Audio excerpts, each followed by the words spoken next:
नमस्कार, मैं हूं एमएस चौहान और आप देख रहे हैं आराध्या डिजिटल लर्निंग के इस ऑनलाइन प्लेटफॉर्म को। दोस्तों, आज हम करने वाले हैं most important questions, child development and pedagogy के मोस्ट इम्पोर्टेंट क्वेश्चंस जो बार बार आपके एग्जाम में पूछे जाते हैं। और आज इसी क्रम में हम पार्ट 2 को करेंगे। पार्ट 1 जिन विद्यार्थियों ने नहीं देखा है वह पहले पार्ट 1 देख लें, फिर उस सीरीज को आगे बढ़ाते हुए पार्ट 2 देख सकते हैं। पार्ट 1 के सीरीज को ही आज हम आगे बढ़ाएंगे पार्ट 2 के रूप में, फिर यह सीरीज पार्ट 3, पार्ट 4 इस तरह से चलता जाएगा। और आप विश्वास माने कि यह जो सीरीज है वो बहुत ही महत्वपूर्ण होगा, क्योंकि इसमें जो प्रश्न है वह बहुत ही महत्वपूर्ण प्रश्नों का समावेशन आपको देखने को मिल सकता है। ठीक है, तो चलिए स्टार्ट करते हैं आज के बेहतरीन प्रश्नों को। सबसे पहला है कि विकास कभी न समाप्त होने वाली प्रक्रिया है। विकास कभी न समाप्त होने वाली प्रक्रिया है, यह विचार किससे संबंधित है? सीटेट 2011 में यह प्रश्न पूछा गया है, तो आप समझ सकते हैं कितना महत्वपूर्ण है। और मैं आपको यह भी बता दूं कि यह जितने भी प्रश्न हैं, चाहे वो पार्ट 2 का हो या पार्ट 1 का हो, या फिर इसी सीरीज को जब भी हम आगे बढ़ाएंगे, तो यह पूरा जो सीरीज होगा ना, यह सारे सीरीज में जो प्रश्न आपको देखने को मिलेंगे ना, यह प्रश्न बहुत ही महत्वपूर्ण है। क्यों महत्वपूर्ण है? क्योंकि यह प्रश्न किसी न किसी, चाहे वह टैट हो या केंद्रीय विद्यालय हो या नवोदय विद्यालय हो या फिर सीटेट हो, कभी न कभी यह प्रश्न कहीं ना कहीं आपको देखने को जरूर मिला होगा। तो इन प्रश्नों का जो इम्पोर्टेंस है वो और भी बढ़ जाता है, क्योंकि यह प्रश्न हो सकता है आगे आने वाली परीक्षाओं में रिपीट भी हो सकते हैं। तो हर प्रश्न को आप ठीक प्रकार से देखेंगे, रिवीजन करेंगे। चलिए, तो पहला प्रश्न क्या है कि विकास कभी न समाप्त होने वाली प्रक्रिया है, यह विचार किससे संबंधित है? तो यह विचार जो है, अब देखिए सबसे पहले बात तो क्वेश्चन को सॉल्व कैसे करते हैं। कभी न समाप्त होना यानी कंटिन्यू हो गया यहाँ पे, और कंटिन्यू का हिंदी क्या होता है? निरंतरता। अब आप इसमें देख लीजिए कि निरंतरता कहाँ है। अगर आप इस प्रश्न को कॉमन सेंस से अगर आप सॉल्व करना चाहते हैं तो इसके क्वेश्चन में ही आंसर छुपा हुआ है ना। जब क्वेश्चन में आंसर छुपा होता है तो यह उन्हीं विद्यार्थियों को नजर आता है जिन्होंने कंसेप्ट से पढ़ा हो। अब विकास कभी न समाप्त होने वाली प्रक्रिया, देखिए यहीं से आपको क्लू मिल गया कि कभी न समाप्त होने वाली प्रक्रिया का मतलब क्या हो गया? जो निरंतर चलता हो। अब निरंतर कौन चलेगा? अंतः संबंध का सिद्धांत नहीं, ये तो एक साथ चलता है। निरंतरता, देखो यहाँ पे आ गया निरंतरता का सिद्धांत, तो यही होगा। एकीकरण का सिद्धांत यह नहीं होगा, और अंतःक्रिया का सिद्धांत यह नहीं होगा। क्लियर है? तो हमारा क्या होगा यहाँ पे? यह हो जाएगा निरंतरता का सिद्धांत। और निरंतरता का सिद्धांत कहता क्या है भाई? निरंतरता का सिद्धांत क्या कहता है कि विकास की जो प्रक्रिया है, विकास की जो प्रक्रिया है वह क्या होता है? वह निरंतर है ना, निरंतर चलने वाली प्रक्रिया है। यह सतत चलती है ना। यह क्या होती है? सतत चलने वाली प्रक्रिया है, और यह चलती ही जाती है ना। ये चलती ही जाती है। कहने का मतलब है कि इसमें गति में भिन्नता तो मिलेगी आपको, है ना, अप्स एंड डाउन तो मिलेगा, लेकिन यह कभी रुकती नहीं है कुल मिलाकर के, है ना। यह कभी तीव्र तो कभी मंद, फिर कभी तीव्र तो कभी मंद, तो फिर कभी तीव्र तो कभी मंद। इस प्रकार से यह निरंतर चलती है। और बालक के विभिन्न गुणों का विकास अचानक तो नहीं होता, बल्कि उनमें विकास भी जो होता है, जो डेवलपमेंट भी होता है, वो ग्रेजुअली होता है, धीरे धीरे होता है। यानी यह सिद्धांत क्या कहता है? इस सिद्धांत का एक ही मतलब है कि जो विकास की प्रक्रिया है वो क्या है? वह निरंतरता के सिद्धांत पर आधारित होती है। ठीक है, निरंतरता के सिद्धांत पर क्या होती है? आधारित होती है। क्लियर है? समझ पा रहे होंगे?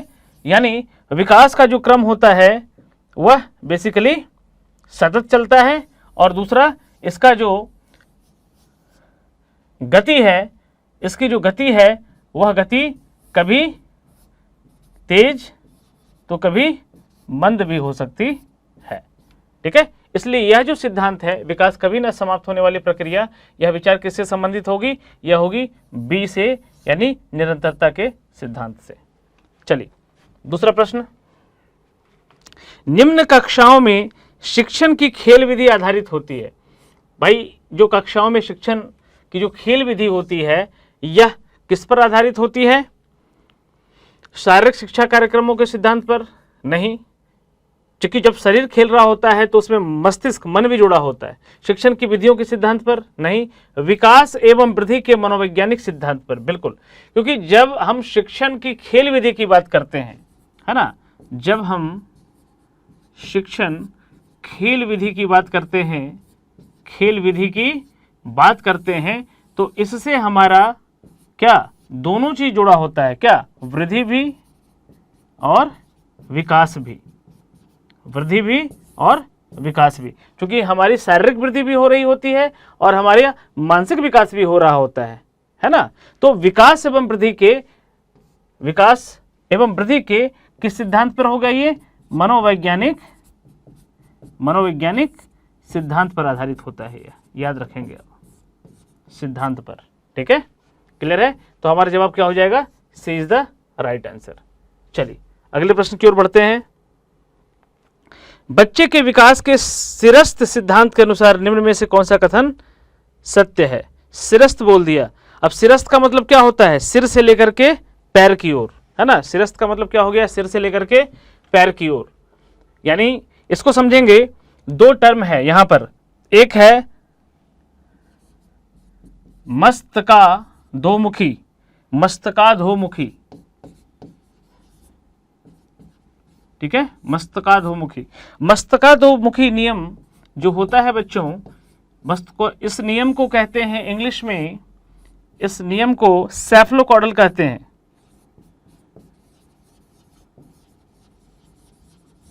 सेफलोकॉडल लॉ, है ना।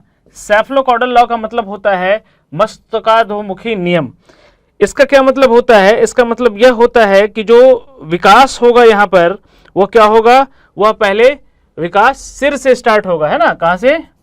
सिर से स्टार्ट होगा और किस ओर बढ़ेगा? पैर की ओर होगा, है ना। इसलिए आपने देखा होगा छोटे बच्चों का सबसे पहला जो पार्ट डेवलप होता है वो सर ही होता है, फिर धड़ और फिर नीचे के पार्ट, और सबसे लास्ट में बच्चा चलना सीखता है। क्लियर है? सबसे पहले तो गर्दन का मूवमेंट, यानी जो सर का ही मूवमेंट करता है ना, फिर गर्दन को इधर उधर करता है।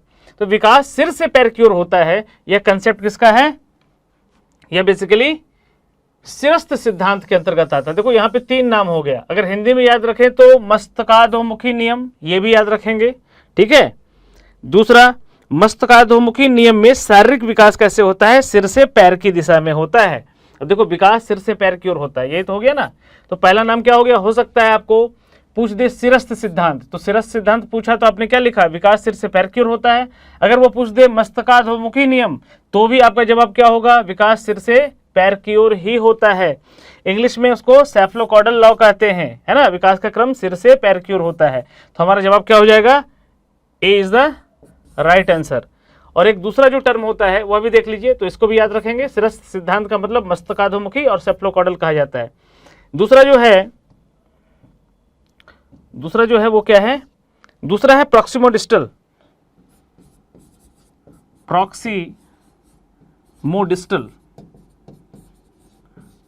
प्रॉक्सिमोडिस्टल लॉ क्या होता है? प्रॉक्सिमोडिस्टल लॉ जो होता है उसको कहते हैं हिंदी में निकट दूर नियम। क्या कहते हैं? निकट दूर नियम, ठीक है।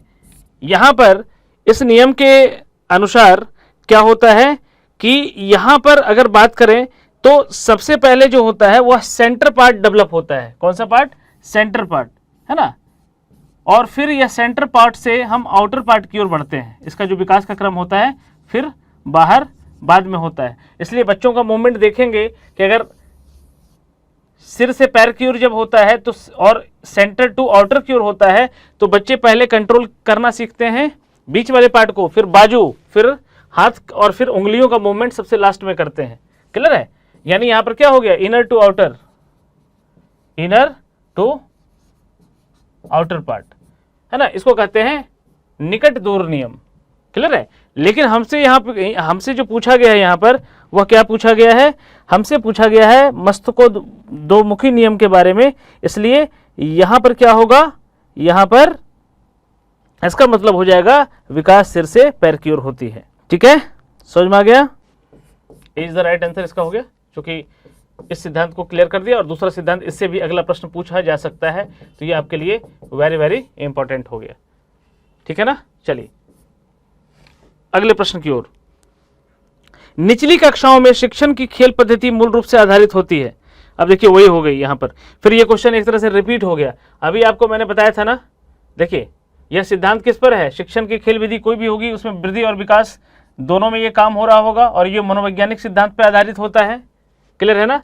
अब देखो यही क्वेश्चन जस्ट रिपीट कर दिया गया, कब, सीटेट 2011 में। यह प्रश्न भी पूछा गया है 2011 में, और पहला वाला भी 2011 में, यानी पूछने का तरीका जो है लगभग थोड़ा सा चेंज है। निचली कक्षाओं में शिक्षण खेल पद्धति मूल रूप से किस पे आधारित होती है, तो आपका जवाब सिंपल होना चाहिए, क्या, विकास एवं वृद्धि के मनोवैज्ञानिक सिद्धांत पर। ठीक है, जो खेल विधि आधारित है वो किस पर है, विकास और वृद्धि के मनोवैज्ञानिक सिद्धांत पर। तो सी इज द राइट आंसर।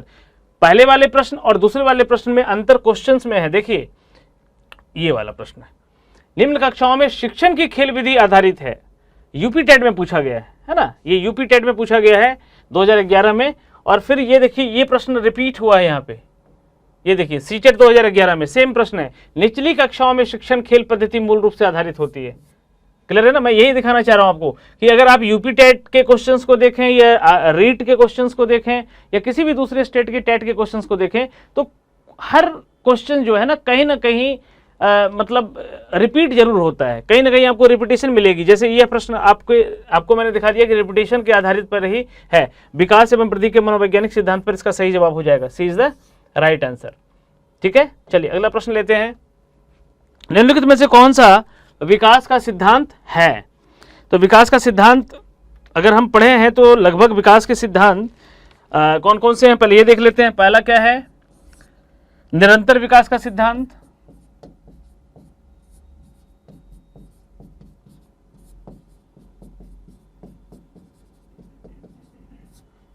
दूसरा क्या है, विकास दिशा का सिद्धांत,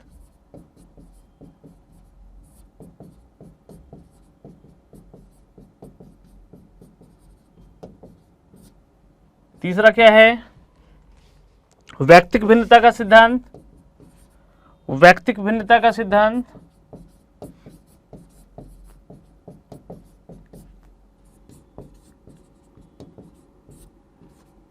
चौथा क्या है आपका, क्रमबद्धता का सिद्धांत,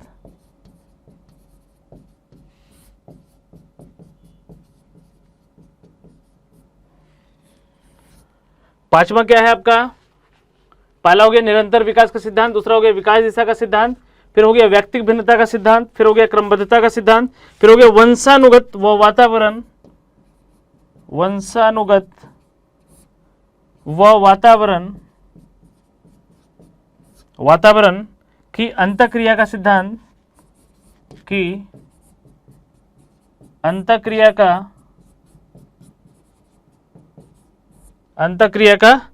सिद्धांत, अंतःक्रिया का सिद्धांत है ना। और आगे लिख देते हैं, पांच तो ये हो गए, पांच ये हो गए।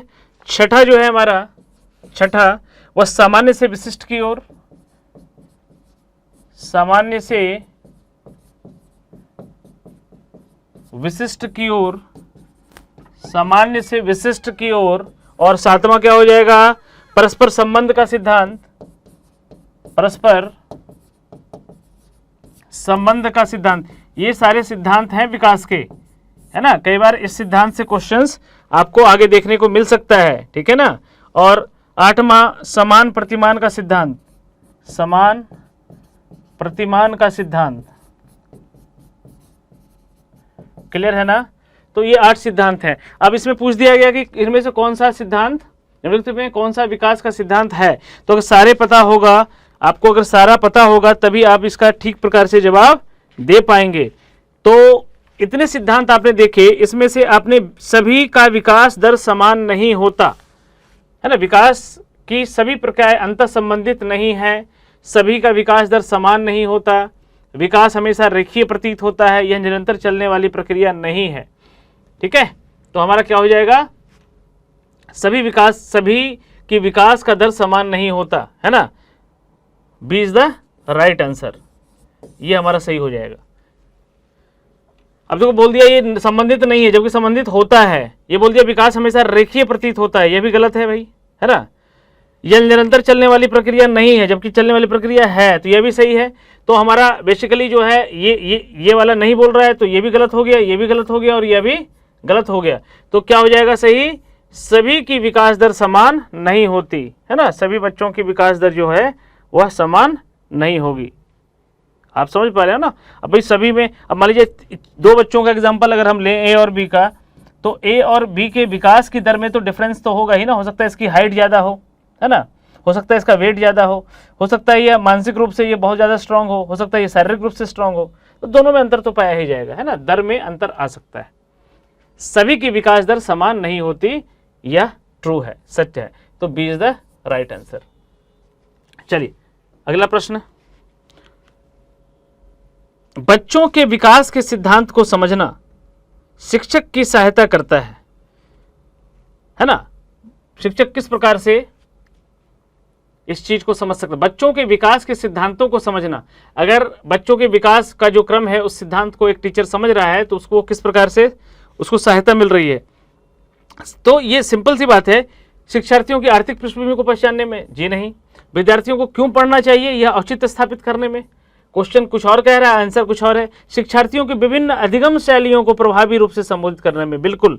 देखिए यहाँ पर, और शिक्षार्थी के सामाजिक स्तर को पहचानने में, बिल्कुल नहीं। ये जवाब हो जाएगा आपका सी। अब सी क्यों होगा ये मैं आपको बताता हूँ कि देखिए, अगर बच्चों के विकास के सिद्धांत को आप समझेंगे ना, तो सबसे पहले आप समझेंगे उसके व्यक्तिक भिन्नता के बारे में।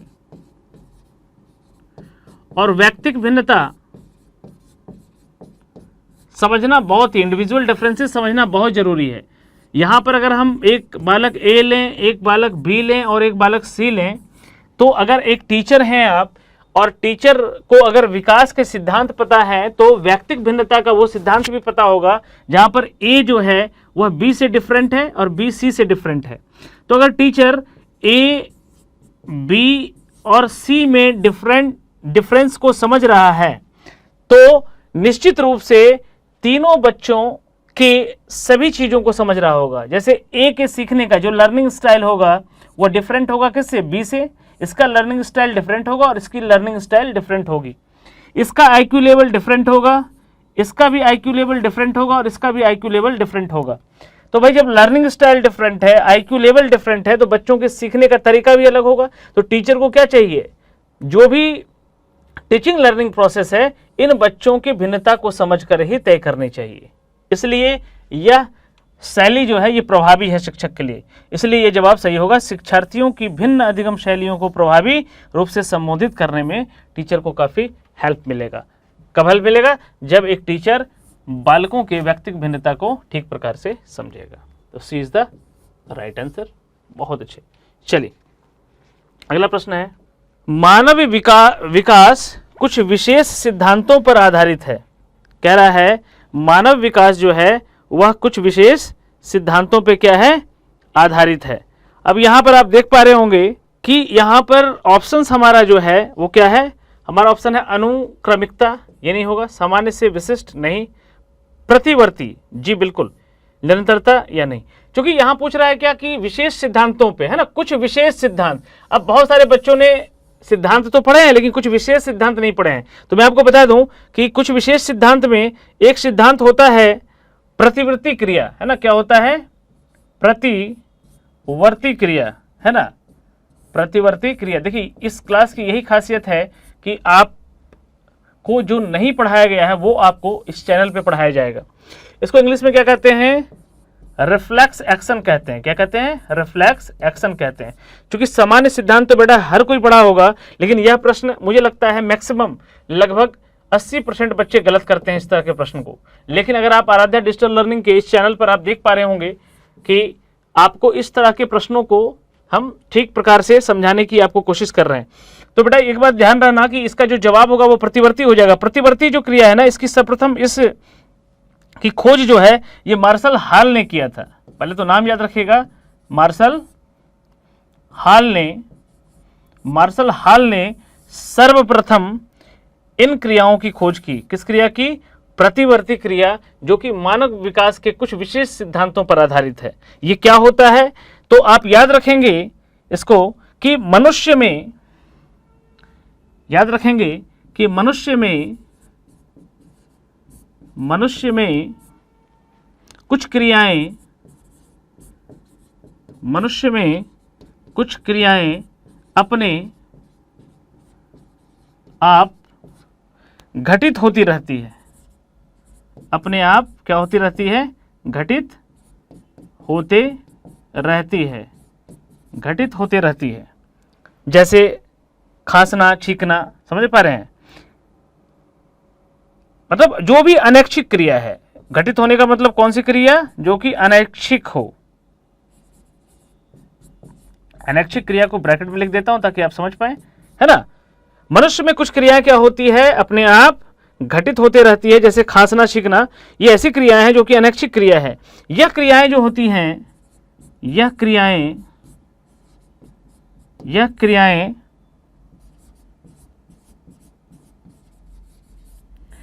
मेरुरज्जु की सहायता से संपन्न होती है, की सहायता से क्या होती है? संपन्न होती है, संपन्न होती है। इन पर, अब इसकी सहायता से संपन्न होगी तो इस पर मस्तिष्क का कोई भी नियंत्रण नहीं होता है, याद रखिएगा। इस पर मस्तिष्क का कोई नियंत्रण नहीं होता है, कोई नियंत्रण नहीं होता है। ऐसी क्रियाओं को ही क्या कहा जाता है? ऐसी क्रियाओं को ही क्या कहा जाता है? प्रतिवर्ती क्रिया कहा जाता है। ऐसी क्रियाओं को ही क्या कहा जाता है? प्रतिवर्ती क्रिया कहा जाता है। अब आपको समझ में आ गया होगा कि प्रतिवर्ती क्रिया किसे कहा जाता है। ठीक है, बहुत ही बेहतरीन प्रश्न है, सीटेट 2011 में पूछा गया है। ठीक है, आगे भी इस प्रश्न को कभी आपको रिपीट अगर आए तो आप इसको भूलिएगा मत और इसको ठीक प्रकार से एक बार पढ़ लीजिएगा। चलिए, अगला प्रश्न है, बालक के शारीरिक व क्रियात्मक विकास की दिशा होती है। अब देखिए, फिर वही प्रश्न आ गया ना। आपको क्या बताया था? ये सेम प्रश्न रिपीट होता है। ये सीजी यानी छत्तीसगढ़ टेट में पूछा गया है और यही प्रश्न सीटेट में पूछा गया था। ये आपको बताया था अभी क्या? सेप्लोकॉडल सीक्वेंस बताया था ना। देखिए, इससे रिलेटेड है यह प्रश्न। आप देखो कैसे क्वेश्चंस रिपीट होते हैं। इसलिए मैं कहता हूं कि देखो क्या है, शिरस्त्र सिद्धांत बताया था ना आपको, शिरस्त्र सिद्धांत, इसी से रिपीट हो गया ना यह प्रश्न। तो क्या हो जाएगा यहां भी? शिरस्त्र सिद्धांत, शिरस्त्र सिद्धांत। क्लियर है? दूसरा टर्म क्या बताया था आपको? मस्तकाधोमुखी, है ना। क्या बताया था आपको? मस्तकाधोमुखी।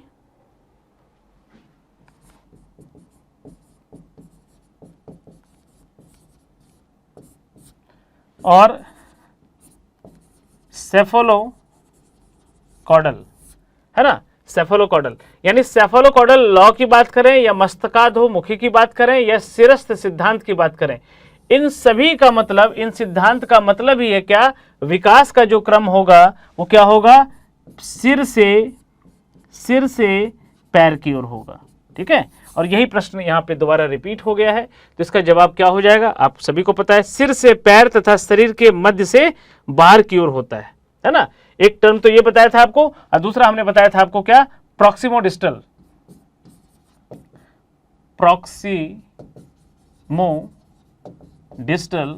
लॉ, है ना।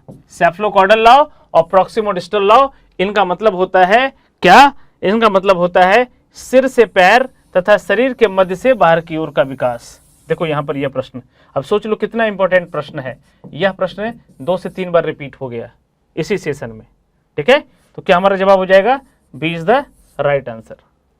चलिए अगला प्रश्न, सीमा हर पाठ को बहुत जल्दी सीख लेती है, बहुत अच्छी बात है, जबकि लीना उसे सीखने में ज्यादा समय लेती है। यह विकास के डैश सिद्धांत को दर्शाता है। बहुत ही बेहतरीन क्वेश्चन, सीटेट 2012 का। अब देखो मैंने आपको भी बताया था कि अगर राम नाम का एक लड़का है, इसको ए में रखें, श्याम नाम का लड़का है, इसको बी में रखें, और मोहन नाम का लड़का है, इसको सी में रखें। ये 3 बालक हैं, सपोज करो। अब राम क्या है? इंटेलिजेंट है, ठीक है भाई, ये श्याम जो है यह जो है एक तरह से कह सकते हो कि यह फिजिकल स्ट्रांग है ना, फिजिकल ये स्ट्रांग है, यानी इसकी शारीरिक बनावट बहुत अच्छी है। और मोहन जो है सामान्य है, जनरल। अब यहां पर बेसिकली अगर देखें तो सब में अलग अलग गुणवत्ता है। हो सकता है कि यह इंटेलिजेंट है, राम इंटेलिजेंट है लेकिन श्याम इंटेलिजेंट नहीं है, और श्याम फिजिकली स्ट्रांग है लेकिन मोहन जो है एक सामान्य कद काठी का है। यहां पर कहने का मतलब यह है कि यह बच्चा यहां पर डिफरेंट है, यह बच्चा डिफरेंट है, यह बच्चा डिफरेंट है। इनके नेचर, इनकी शारीरिक बनावट, देखने में इनकी शकल और इनके विकास के दर में भी अंतर पाया जाएगा। तो भाई यहां पर यही प्रश्न है, देखो कैसा पेडागोजी का क्वेश्चन होता है। बोल रहा भाई सीमा जो है वह किसी भी पाठ को क्या करती है, वह बहुत जल्दी सीख लेती है, तो यह सीमा की गुणवत्ता हो गई। लेकिन जब लीना की बारी आती है तो लीना सीखने में ज्यादा समय लगाती है। तो क्या मतलब हो गया, लीना सीमा से क्या है, डिफरेंट है। तो किस सिद्धांत को यह फॉलो कर रहा है, दोनों में क्या है, भिन्नता है। तो क्या हो जाएगा, वैयक्तिक भिन्नता का सिद्धांत, वैयक्तिक भिन्नता का सिद्धांत, है ना। क्योंकि यहां पर सीमा एक व्यक्ति हो गया, लीना एक व्यक्ति हो गया, लेकिन दोनों एक दूसरे से भिन्न है, तो वैयक्तिक भिन्नता, दोनों में भिन्नता पाई जा रही है। तो यह जो है सिद्धांत भी किसको दर्शाता है, यह दर्शाता है किसको, वैयक्तिक भिन्नता को। तो हमारा जवाब क्या हो जाएगा, ए इज द राइट आंसर। अंतर संबंध नहीं होगा, निरंतरता नहीं होगा, सामान्य से विशिष्ट नहीं होगा। तो कितना अच्छा प्रश्न है। यह प्रश्न कई बार रिपीट होता है और यह इसका एक पूरा चैप्टर भी है, आप सीटेट में पढ़ेंगे इसको, है ना। वैयक्तिक भिन्नता के सिद्धांत का पूरा एक चैप्टर है, ठीक है। तो एक बच्चे दूसरे बच्चे से अलग होते हैं, किस सिद्धांत पर आधारित होते हैं, वैयक्तिक भिन्नता के सिद्धांत पर आधारित होते हैं। अगला प्रश्न, निम्नलिखित में से कौन सा विकास का सिद्धांत नहीं है। अगर विकास का सिद्धांत जैसे मैंने आपको सब बता रखा है, विकास लंबवत न होकर वृत्ताकार होता है, ठीक है। विकास क्रमबद्ध होता है, यह भी सही है। विकास निरंतर होता है, यह भी सही है। विकास मशीनी प्रक्रिया है, यह तो बिल्कुल गलत है। ऐसे भी आप एलिमिनेट कर सकते हैं इसको, D is the right answer. तो आपको ये जरूर पता होना चाहिए कि विकास का सिद्धांत कौन कौन सा है, तभी आप निकाल सकते हैं कि कौन सा सिद्धांत नहीं है। अगला प्रश्न, संकल्पनाओं की व्यवस्थित प्रस्तुति विकास के निम्नलिखित में से किन सिद्धांतों के साथ हो सकता है। विकास के परिणाम स्वरूप वृद्धि होती है, ऐसा कुछ नहीं है भाई, अंतर मतलब दोनों एक साथ चलते हैं। विकास विषम जाति से स्वायत्तता की ओर अग्रसर होता है, यह भी गलत है। विद्यार्थी विभिन्न दरों पर विकसित होते हैं, यह भी गलत है, विद्यार्थी बोल दिया, है ना। विकास सापेक्ष रूप से क्रमिक होता है, बिल्कुल ये सबसे सटीक जवाब है कि विकास जो है क्या होता है, विकास की अगर आप वृद्धि और विकास की बात करें तो विकास जो होता है सापेक्ष रूप से क्या होता है, कि क्रम में बढ़ता है। क्रम मतलब सापेक्ष क्रमिक होता है। आपको यहां और भी क्लियर कर दूं, हो सकता है बहुत बच्चों को ना समझ में आए। विकास सापेक्ष रूप से क्रमिक होता है। क्रमिक होता है का मतलब यहां पर कि एक क्रम में होता है। जैसे आपको बताया ना मैंने कि एक क्रम का मतलब यहां पर क्या है कि इनके स्टेजेस ना, यहां पर भाई यहां पे इन्फेंसी आ जाएगा, इन्फेंसी, उसके बाद चाइल्डहुड आ जाएगा, उसके बाद एडोलेसेंस आ जाएगा, उसके बाद एडल्ट आ जाएगा। समझ पा रहे हैं ना। यहां शैशवावस्था हो गया, हिंदी में बात करें तो क्या हो जाएगा, शैशवा। फिर क्या हो जाएगा, बालकावस्था। फिर क्या हो जाएगा, किशोरा। और फिर क्या हो जाएगा, प्रौढ़ा। ठीक है ना, इसी को तो कहते हैं ना। तो एक क्रम में होता है, क्रमिक विकास के दर की ओर आगे बढ़ता है। तो हमारा जवाब क्या हो जाएगा, D is the right answer, ये सही है। समझ पा रहे होंगे। अगर आपको यह सेशन अच्छा लग रहा है तो फटाफट इसको लाइक, शेयर और सब्सक्राइब कर दें, और हमारे चैनल को फटाफट सब्सक्राइब करके बेल आइकन दबा दें, ताकि आपको इस प्रकार की वीडियो आने वाले समय में मिलते रहे। चलिए दोस्तों, अब आगे यहाँ पर अगला प्रश्न है, बहुत बड़ा प्रश्न है, फिर भी पढ़ लेते हैं। सीटेट 2014 में पूछा गया है, और ये देखिए पेडागोजी के प्रश्न इसी प्रकार से आते हैं। पूर्व विद्यालय में पहली बार आया बच्चा मुक्त रूप से चिल्लाता है। 2 वर्ष पश्चात वही बच्चा जब प्रारंभिक विद्यालय में पहली बार आता है तो अपना तनाव चिल्लाकर व्यक्त नहीं करता, अपितु उसके कंधे व गर्दन की पेशियां तन जाती है। उसके इस व्यवहारिक परिवर्तन का क्या सैद्धांतिक आधार हो सकता है। विभेद व एकीकरण विकास के लक्षण हैं, यह हो सकता है। विकास क्रमिक प्रकार से होता है, यह नहीं। विकास निरंतर ये होता है, यह नहीं। अलग अलग लोगों में विकास से भिन्न रूप से, यह भी नहीं। विभेद व एकीकरण का सिद्धांत पर आधारित है। ये क्यों है, क्योंकि बच्चा पहले हर चीज के लिए सामान्य जैसे यहाँ पर अगर बालक की बात करें तो बालक क्या करता था ना कि हर चीज के लिए एक समान ही रिएक्शन देता था, है ना, मतलब इक्वल रिएक्शन। इक्वल रिएक्शन समझ रहे हैं ना, यानी बच्चे को गुस्सा आ रहा है, बच्चा खुश है या किसी भी तरह से है, वह विभेद नहीं कर पाता था, है ना, हर तरह का व्यवहार में वो एक तरह का ही रिएक्ट करता था। लेकिन बच्चा जैसे जैसे बड़ा होता है तो उसके अपोज करने का रिएक्शन भी क्या होगा, डिफरेंट होगा, यानी चेंज होगा। क्लियर है ना, समझ पा रहे हैं। जैसे छोटे बच्चों को आपने देखा होगा, जो छोटे बच्चे होते हैं अगर उनसे आप उनकी टॉफी छीन लें, उनका खिलौना छीन लें, तो वह एक ही प्रकार से उसको व्यक्त करते हैं। कैसे, रो करके। छोटे बच्चे का लेके देखो खिलौना एक बार, उसके जो प्रिय खिलौने हैं वो आप उनसे ले लो, या वो टॉफी खा रहे हैं वो टॉफी ले लो, या जो भी वस्तु उनके प्रिय उनसे ले लो, वह एक ही प्रकार से व्यक्त करेंगे अपनी भावना को, एक ही प्रकार से व्यक्त करेंगे, क्या, रो करके, है ना, उनको रोना आता है सिर्फ। लेकिन जैसे वो बच्चा बड़ा होता है ना, मान लिया कि 4 साल का हो गया या 5 साल का हो गया, तो उस बच्चे से अगर तुम वही चीज रिपीट करते हो, वही एक्शन जो तुमने लगभग 0 से 2 वर्ष में किया, तो वहां पर आपको उसका एक्शन रिएक्शन जो है वो डिफरेंट मिलेगा। क्यों डिफरेंट, क्योंकि वहां पर अब वो रो नहीं रहा है, बल्कि आप उसके टॉफी या खिलौने को लेते हो तो हो सकता है वह मतलब फेस पे आपको उसको दिखे, एक अलग एक्सप्रेशन दिखे, यानी आप उसी एक्शन को देख रहे हैं, अब जो रिएक्ट कर रहा है आने वाले आगे के एज में वो डिफरेंट तरीके से रिएक्ट कर रहा है। तो यह प्रश्न उसी पर आधारित है। तो वो क्या हो जाएगा, विभेद कर पा रहा है वो, है ना, वो एक ही प्रकार के रिएक्शन नहीं कर रहा है, बल्कि वह अलग अलग प्रकार के रिएक्शन करता है। तो इसको विभेद व एकीकरण विकास के लक्षण को का सिद्धांत कहेंगे। तो इसका क्या हो जाएगा answer, A is the right answer. अगला 2015 का प्रश्न है, बहुत प्यारा प्रश्न है ये, सीटेट 2015 में पूछा गया। निम्नलिखित में से कौन सा बाल विकास का सिद्धांत नहीं है। देखो भाई, विभेद व एकीकरण के विकास का लक्षण है सभी विकास, ठीक है, सभी विकास परिपक्वन अथवा अनुभव की अंतःक्रिया क्या परिणाम होता है, सभी विकास तथा अधिगम एक गति से आगे बढ़ते हैं और सभी विकास क्रम का पालन करते हैं। तो नहीं पूछ रहा है यहाँ पे, ये देख रहा नहीं, तो ये वाला तो होगा, दूसरा वाला यह भी सिद्धांत हमने पढ़ा है, तीसरा वाला ये नहीं होगा, क्योंकि सभी विकास तथा अधिगम एक समान गति से आगे नहीं बढ़ते हैं, इसमें अप्स एंड डाउन होता है, स्लो और फास्ट होता है, और सबका विकास दर भी एक समान नहीं होता है, किसी का क्रम एक समान हो सकता है ना, बट विकास दर नहीं हो सकता है। क्लियर है, यानी एक ही गति से आगे नहीं बढ़ सकता है। किसी का आपने देखा होगा कि किसी की हाइट, है ना, ए और बी का एग्जांपल लें तो ए की हाइट बहुत ज़्यादा बढ़ गई, बी की कम रह गई, है ना, तो इसका फिजिकल ग्रोथ क्या हुआ, इसका फिजिकल ग्रोथ ज़्यादा हुआ किसके कंपैरिजन में, बी के कंपैरिजन में। लेकिन बी का अगर देखें तो अगर इसका मेंटल डेवलपमेंट इसका ज़्यादा है, किसका, बी का, लेकिन जिसका फिजिकल ग्रोथ ज़्यादा हुआ इसका मेंटल डेवलपमेंट जो है, मेंटल डेवलपमेंट वो क्या है, लो है, किसके कंपैरिजन में, बी के कंपैरिजन में। तो कह सकते हैं हम कि एक समान नहीं होता है ना, सभी विकास तथा अधिगम एक समान गति से आगे बढ़ते हैं, यह कहना गलत होगा। क्लियर है,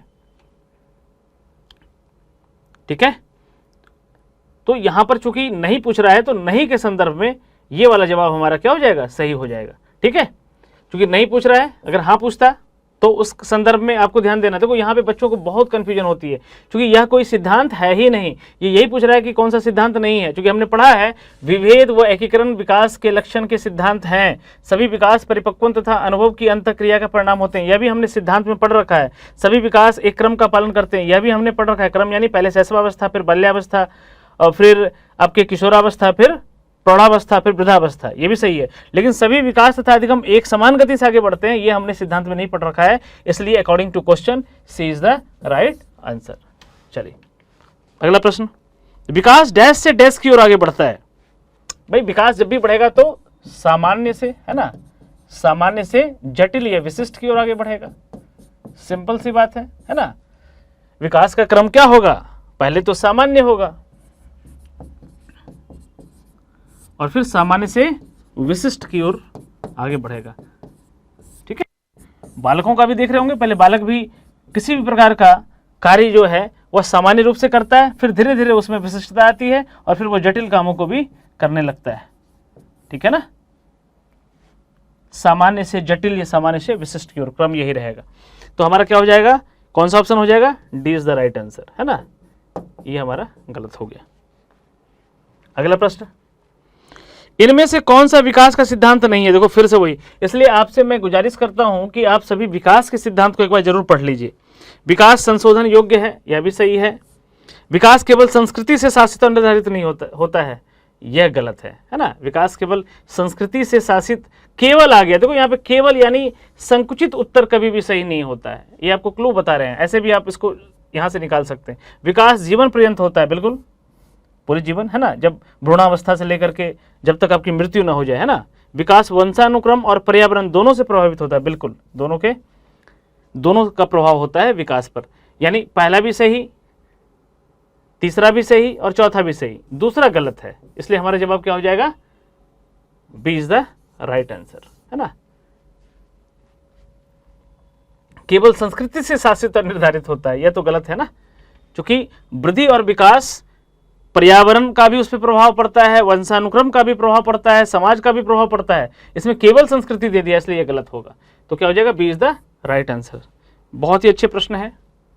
चलिए आगे, अगला प्रश्न, इनमें से कौन सा बाल विकास का सिद्धांत है ना। अब पूछ दिया है, नहीं है वाला ऑप्शन नहीं है। तो विकास परिपक्वन अथवा अनुभव के बीच अन्योन क्रिया की वजह से घटित होता है, बिल्कुल सही, है ना। विकास जो है कैसे, विकास आप समझ लेना कि जो विकास है ना, विकास के अंदर ही निहित है क्या? वृद्धि। जब भी विकास का डायग्राम बनेगा तो उसके अंदर ही आप इसको वृद्धि को, और इसी के अंदर आप परिपक्वन को भी रख सकते हैं, और जो विकास का दायरा होगा इनके ऊपर होगा, यह विकास हो गया, ठीक है। यानी यह दोनों इसी का एक पार्ट है। तो वही कह रहा है कि विकास परिपक्वन अथवा अनुभव के बीच अन्योन क्रिया की वजह से घटित होता है ना। वही परिपक्वता आती है, अनुभव आता है ना, शारीरिक वृद्धि होती है, तभी तो जाकर के विकास होता है, इसलिए ए इज द राइट आंसर। यानी बी यहाँ पर गलत हो जाएगा, सी भी गलत हो जाएगा और डी भी गलत हो जाएगा। समझ पा रहे हैं आप? तो इस प्रकार से मुझे लगता है कि प्रश्नों की संख्या आज 15 से 16 प्रश्न हो गए हमारे, है ना। 16 या 17, 15, 16, 17 इसी के क्रम में प्रश्न होंगे। तो यह जितने भी प्रश्न आप देख पा रहे होंगे डियर स्टूडेंट्स, ये सारे प्रश्न बहुत ही महत्वपूर्ण हैं, इसलिए इन प्रश्नों को आप एक एक करके जरूर रिवीजन कर लें, पेन पेपर लेकर के अपने खुद के नोट्स बना लें, ताकि आने वाले आगामी प्रतियोगिता परीक्षाओं में जब इन क्वेश्चंस को रिपीट किया जाए तो यह क्वेश्चंस पहले से ही आपके पूरी तरह से क्या हो, कंप्लीट हो। मैं उम्मीद करता हूं कि यह सेशन आपको बेहतरीन तरीके से पसंद आ रहा होगा, और अगर आपके लिए यह सेशन यूजफुल है तो हमारे चैनल को जरूर सब्सक्राइब करें और अपने दोस्तों रिश्तेदारों के साथ इसको शेयर भी करें। मिलते हैं इसी प्रकार के बेहतरीन प्रश्नों की श्रृंखला में, इस तरह के महत्वपूर्ण प्रश्नों के समावेशन के साथ, इसी कड़ी को आगे बढ़ाते हुए पार्ट 3 में, है ना, चाइल्ड डेवलपमेंट एंड पेडागोजी के मोस्ट इंपोर्टेंट क्वेश्चंस। अब यहाँ पे पार्ट 2 आगे बढ़कर के क्या हो जाएगा, अगला जो हमारा स्टार्ट होगा वो अगला सेशन क्या होगा, पार्ट 3 का होगा, ठीक है। तो चलिए फिर आज यहीं तक, स्वस्थ रहिए, मस्त रहिए, हंसते रहिए और घर से पढ़ाई करते रहिए। मिलते हैं आपसे जल्द ही अगले वीडियो में, तब तक जय हिंद, जय भारत।